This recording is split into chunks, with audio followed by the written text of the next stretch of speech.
Sa ikalawang araw ng protesta kontra korupsyon ng Iglesia ni Cristo, nagsalita sa entablado si Senadora Amy Marcos. Hayagan niyang binatikos ang kapatid na si Pangulong Bongbong Marcos. Batid ko na nagdadrag siya. Nalaman ko at ng pamilya. Nalaman ng pamilya. Seryoso ito. Minsan, kami ng Presidential Guard at Metro Gompa ang naglilinis tuwing nagpa-party po sila.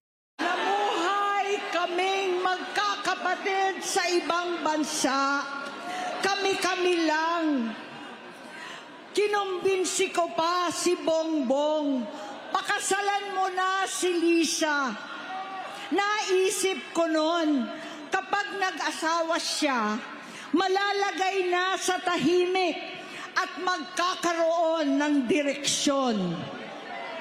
Ang laki ng pagkakamali ko. Mas lumala ang kanyang pagkalulong sa droga. Dahil parehas pala silang mag-asawa.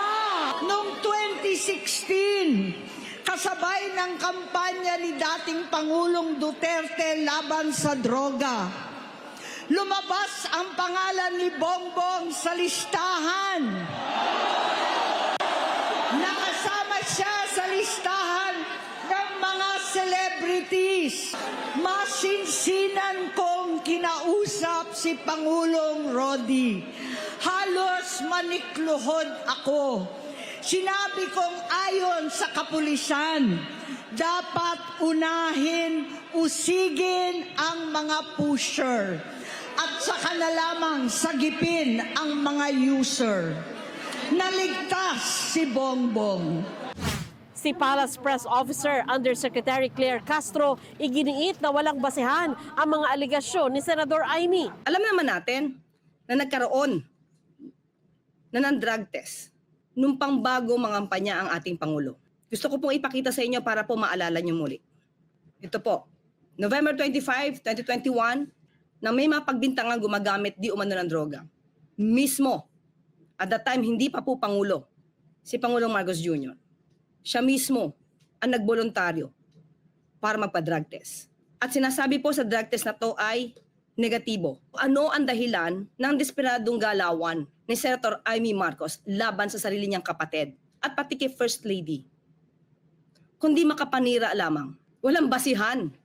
So Senator Amy, sana naman maging makabayan ka. Tumulong ka po sa pagpapaimbestigang ginagawa ng sarili niyong kapatid. Tuligsain na lahat ang mga korap. Huwag niyo pong kampihan, huwag niyong itago. Hayaan natin magtrabaho ang Pangulong Marcos Jr. para masawata lahat itong korupsyon na to. Pinabulaanan ni House Majority Leader at Ilocos Norte 1st District Representative Sandro Marcos ang mga akusasyon ng kanyang tiyahin na si Senadora Amy Marcos sa amang si Pangulong Bongbong Marcos at First Lady Lisa Araneta Marcos kaugnay sa illegal na droga. Sabi ng Presidential Son, nakalulungkot na bumaba sa ganitong punto ang Senadora para lang sa anya ay kanyang political ambition. Lahat daw ng akusasyon ng Senadora ay walang basehan, walang katotohanan at walang magandang idudulot sa bayan. Masakit daw para sa kongresista na itinakwil ni Senadora Marcos ang kanilang pamilya. Hindi raw ito asal ng isang tunay na kapatid.